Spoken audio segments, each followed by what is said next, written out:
जंतुओं में जनन क्या होता है? प्रजनन। जब अपने जैसे जीवों को उत्पन्न करना ही प्रजनन कहलाता है। जनन की दो विधियां होती है, अलैंगिक, लैंगिक।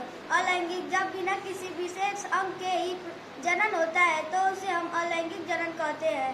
लैंगिक जनन में नर और मादा जनांगों का होना अनिवार्य है।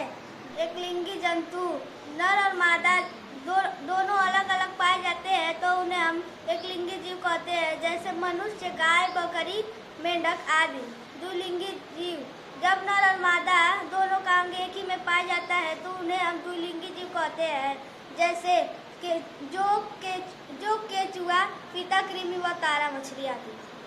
आप अभी बताइए रिया कि अपने जैसे जीवों को उत्पन्न करना जनन होता है, लैंगिक और अलैंगिक जनन होता है। अक्सर अधिकतर पौधों में अलैंगिक जनन होता है, पत्ती लगा दीजिए, टहनी लगा दीजिए या फिर काई को अलग अलग विखंडित कर दीजिए तो उनका अलैंगिक जनन हो जाता है। लैंगिक भी होता है, लेकिन जंतुओं में भी कुछ ऐसे हैं जैसे तुम केचुआ बताई हो। अब देखिए हम अभी यहाँ पे मानव जनन के बारे में पढ़ेंगे, यानी कि मेन रूप से हम मानव यानी मनुष्यों के जननांग या उनकी जनन की प्रक्रिया या नए जीव कैसे उत्पन्न होते हैं उनके बारे में पढ़ेंगे। तो सबसे पहले ये जान लें कि इन दोनों के लिए यानी कि मानव के जनन की प्रक्रिया के लिए हमें नर और मादा दोनों की जरूरत पड़ती है।